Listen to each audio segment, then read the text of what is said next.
गणित दिलेलं बघा, 3 वर्ष मुदतीत ₹1500 मुद्दलावर मिळणारे सरळ व्याज हे ₹1200 मुद्दलावर मिळणाऱ्या सरळ व्याजापेक्षा 7% जास्त मिळतात, तर व्याजाचा दरसाल दर शेकडा दर किती? आता मी इथे तुम्हाला 2-3 गोष्टी सांगतो, तर त्या नोट करून घ्या. बघा, जर हा प्रश्न असेल ना, तर हा साफ चुकीचा प्रश्न आहे. साफ चुकीचा प्रश्न आहे. आता ह्याच्यामध्ये 2-3 ठिकाणी करेक्शन होता येतात. तर आता हे टक्के आहेत ना, बघा मी साफ चुकीचा का म्हणत आहे, एवढ्या वर्षामध्ये एवढ्या मुद्दलावर जे काही सरळ व्याज भेटणार आहे ते ₹1200 मुद्दलावर सरळ व्याजापेक्षा 7% जास्त असू शकत नाही.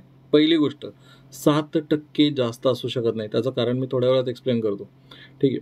कारण जर तुम्ही दरसाल दर शेकडा दोन्हीकडे बरोबर घेतला, म्हणजे 1500 साठी पण समजा तुम्ही एक्स दर मानला, तर 1200 साठी सुद्धा एक्स दर मानला आणि दोन्ही दर जर समान असतील, तर ह्या कंडिशनमध्ये हे गणित साफ चुकीचं ठरतं. कारण काय म्हणणं आहे तुमचं, ते त्यांनी कंपॅरिझन कशाचं केलेलं बघा, सरळ व्याजाचं सरळ व्याजाशी केलेलं आहे, जे की असं नसायला पाहिजे. हे इथं पाहिजे होते की मुद्दलावर जे काही दरसाल दर शेकडा आहे तो दर या दरापेक्षा 7% जास्त आहे. बघा, परत एकदा सांगतो मी, काय करेक्शन असायला पाहिजे. करेक्शन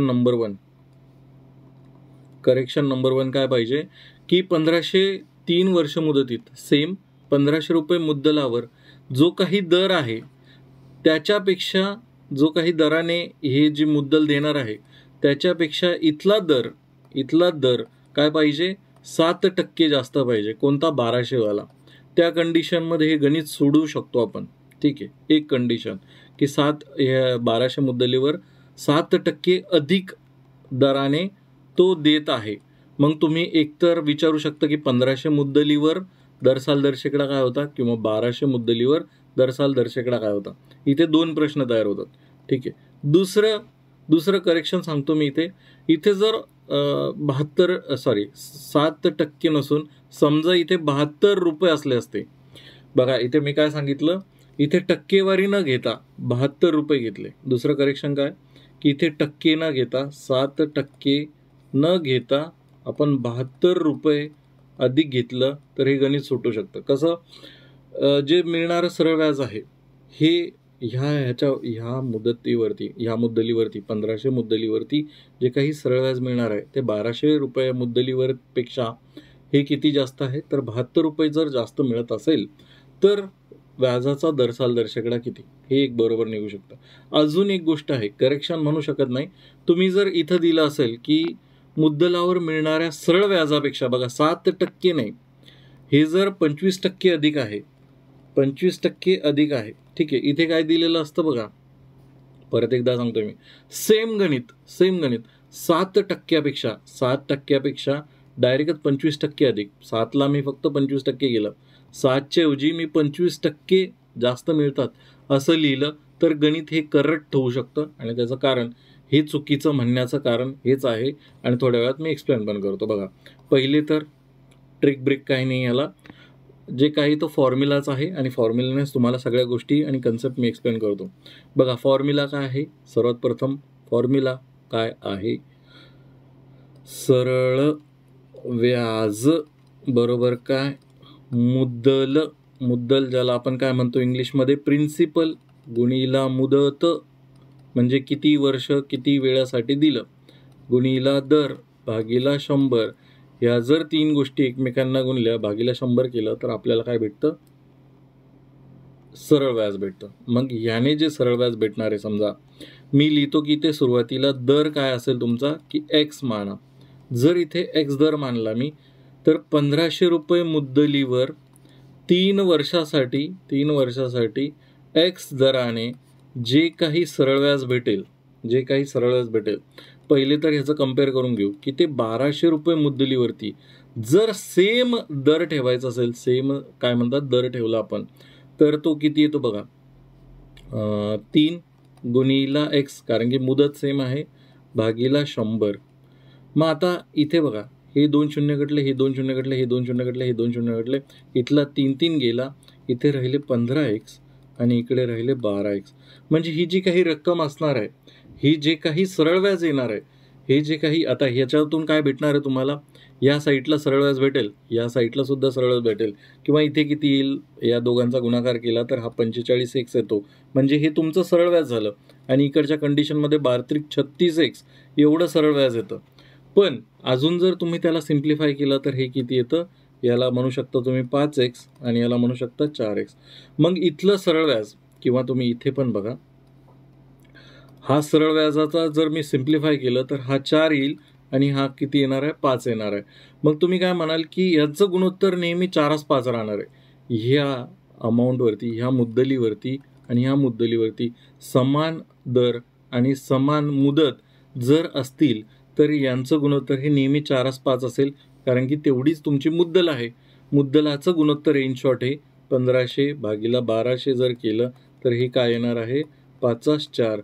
म्हणजेच काय म्हणू शकता की हे जे सरळ व्याज भेटणार आहे तुम्हाला, हे कितीने अधिक असणार आहे, तर 1ने अधिक असणार आहे. हे सरळ व्याज 5, हे सरळ व्याज तुम्हाला 4पेक्षा कितीने अधिक असणार आहे, 1ने. मग 1ने कशापेक्षा अधिक आहे, तर 4पेक्षा. जर ह्याची टक्केवारी काढली तर ही नेहमी किती येणार आहे, 25% अधिक येणार आहे. ठीक आहे. इथे जर 25% अधिक असलं असतं आणि त्यानंतर तुम्हाला दरसाल दर शेकडा बघा, 25% अधिक आहे. मी पहिले तिसऱ्यावरती हे करत आहे, तिसरा प्रकार घेत आहे की 25% अधिक आहे असं समजा. असं दिलं असतं तुम्हाला गणितामध्ये की 3 वर्ष मुदतीत 1500 रुपये मुद्दलावर मिळणारे सरळ व्याज हे 1200 रुपये मुद्दलावर मिळणाऱ्या सरळ व्याजापेक्षा 25% अधिक आहे. 60% ऐवजी 25% अधिक आहे. तर अशा कंडिशनमध्ये दरसाल दर शेकडा किती, तर तुम्ही कोणताही दर लावा, म्हणजे तुम्हाला कोणतंही ऑप्शन दिलं, 1% दिला, 2% दिला, 3% दिला, 4% दिला, 8% दिला, 16% दिले, 18% दिले, 20% दिले, कितीही टक्के देऊ द्या, सगळ्यासाठी उत्तर तुमचं काय असणार आहे, बरोबरच असणार आहे. कोणतेही टक्केवारी, म्हणजे ऑप्शनमध्ये 4च्या 4 ऑप्शन, किंवा यापैकी नाही हेही ऑप्शन, किंवा यापैकी सर्व हे ऑप्शन सुद्धा बरोबर असणार आहे. कारण की हे शाश्वत सत्य आहे. तुमचे जे सरळ व्याज बदलणार आहे ना, हे तुमच्या मुद्दलीमुळे बदलत आहे, कारण की हे 2 घटक तर समान आहे. बघा, थोडंसं शांततेने विचार करायचा प्रयत्न करा. मी काय म्हणत आहे की तुम्ही कोणताही दर दिला 25%साठी की हे मिळणारं सरळ व्याज ह्याच्यापेक्षा 25%ने अधिक आहे, तर काही लोक सांगतील तुम्हाला 12% हे उत्तर बरोबर आहे. तर तुम्ही टाकून बघा, 12% पण ही जी काही सरळ व्याज येणार आहे ना, त्याने पण बरोबर येईल. 8% टाकलं त्याने बरोबर येईल, 20% टाकलं त्याने बरोबर येईल, 25% टाकलं त्याने बरोबर येईल, 40% टाकलं त्याने बरोबर येईल, 1 टाकला 17.5%, काही पण टक्के टाका, तुम्हाला जे वाटेल ते 25% जर अधिक असेल तर त्यामध्ये प्रत्येक शेकड्याला, म्हणजे एक्सची किंमत तुम्ही कोणतीही ग्राह्य धरली तर ते बरोबर असेल. ठीक आहे. इथे एक कन्सेप्ट मी क्लिअर केलं. दुसरा काय, आता त्याच्या मागचं कारण काय बघा. मग म्हणून हे जे गणित आहे ना, हे जे गणित आहे की 60% जास्त मिळतात, हे साफ खोटं होतं. कारण की ही जी सरळ व्याज मिळणार आहे हे नेहमी 25% जास्त असणार आहे. म्हणून हे जे गणित दिलं आहे मी तुम्हाला, हे साफ चुकीचं आहे. दुसरं, आता जे आहे 72 रुपयाने जास्त मिळतं, हे दुसऱ्यावरती जाऊया आपण. ठीक आहे, दुसऱ्यावरती जाऊया. पहिलं थोड्या वेळाने सॉल्व्ह करूया. ठीक आहे. हे कसं आहे, 7%च्या ऐवजी 72 रुपये असा जर लिहिला असता, सरळ व्याजापेक्षा 72 रुपये जास्त आहे, तर ह्या कंडिशनमध्ये हे गणित सोडू शकतो. कसं बघा, आता समजा एक उदाहरण समजा, हे सगळं सोडवण्याच्या आधी एक उदाहरण समजून घ्या. तुम्ही म्हटला की माझ्याकडे एक रक्कम येत आहे, माझ्याकडे सरळ व्याज आलं 9 रुपये, दुसऱ्याकडे सरळ व्याज आलं 6 रुपये. तर तुम्ही काय म्हणू शकता, हे दोन्ही समान कुठल्या कंडिशनमध्ये होतील, ज्यावेळेस मी ह्याला 3 देईल, ठीक आहे. किंवा हे जे 9 मधनं 6 वजा करेल त्यावेळेस 3 माझ्याकडे असेल. आतापर्यंत काय म्हटलं मी, हे जे सरळ व्याज आहे, समजा 9 बरोबर 6, तुम्ही काय म्हटलं असतं, हे 2 सरळ व्याजामध्ये हा 3ने जास्त आहे, म्हणजे ह्या दोघांमधला फरक हा 3 असला पाहिजे. ठीक आहे. मग सरळ तुम्हाला काय आहे, हा जो सरळ व्याज आहे, मुद्दल गुणिला मुदत गुणिला दर भागिला 100 यांची वजाबाकी, या सरळ व्याजामधून हे सरळ व्याज अधिक वालं सरळ व्याज जर वजा केलं तर आपल्याला किती भेटलं पाहिजे. बघा काय म्हटलेलं आहे, हे जे सरळ व्याज भेटणार आहे ते ह्या सरळ व्याजापेक्षा 72ने जास्त असेल. जर 72ने म्हणजे ह्याच्यामधनं हे जर वजा केलं तर तुम्हाला किती रुपये भेटायला पाहिजे? 72 रुपये. आता हे गणित सोडूया. हे 2 शून्य कटले, हे 2 शून्य कटले. इथे किती येणार आहे? 15 त्रिक 45x वजा 12 त्रिक 36x बरोबर किती? 72. ह्याच्यामधून जर मायनस केला तर हा किती येतो? 45 वजा 36 9x बरोबर 72. x जे की आपण दर मानला होता, x बरोबर 72 भागिला 9. हा 9 इथे गुणाकारात असतो, तिकडे पाठवला हा भागाकारात जातो. तो किती झाला? 8%. ह्या कंडिशनमध्ये तुम्ही म्हणू शकता बघा 72 आलं जर त्यामधला दुसऱ्या टाईपसाठी जर तुम्ही म्हटला की ते 60% नसून 72 रुपये जास्त आहे, तर त्या कंडिशनमध्ये जो तुमचा दर आहे तो किती भेटलेला आहे आपल्याला? 8% भेटलेला आहे. 8%. ठीक आहे. आता पहिल्यावरती जाऊया. काय दिलेलं बघा. मी काय म्हटलं, असा प्रश्न असला असता की 3 वर्ष मुदतीत 1500 रुपये मुद्दलावर दरसाल दरशेकडा ज्या दराने सरळ व्याज मिळते. बघा 3 वर्ष मुदतीत दरसाल दरशेकडा दराने ज्या दराने सरळ व्याज मिळते ते सरळ व्याज 1200 रुपये मुद्दलावर मिळणाऱ्या दरसाल दरशेकडापेक्षा 7% अधिक असले दरापेक्षा 7% अधिक असेल तर ते बरोबर असते. अशा प्रकारचं काहीतरी गणित असेल तर त्या कंडिशनमध्ये ते बरोबर असू शकतं आणि त्यावेळेस तुम्ही गणित सोडू शकता. आता कसं बघा, माझं काय म्हणायचं आहे, दोन्ही ठिकाणी वेगवेगळे दर पाहिजे.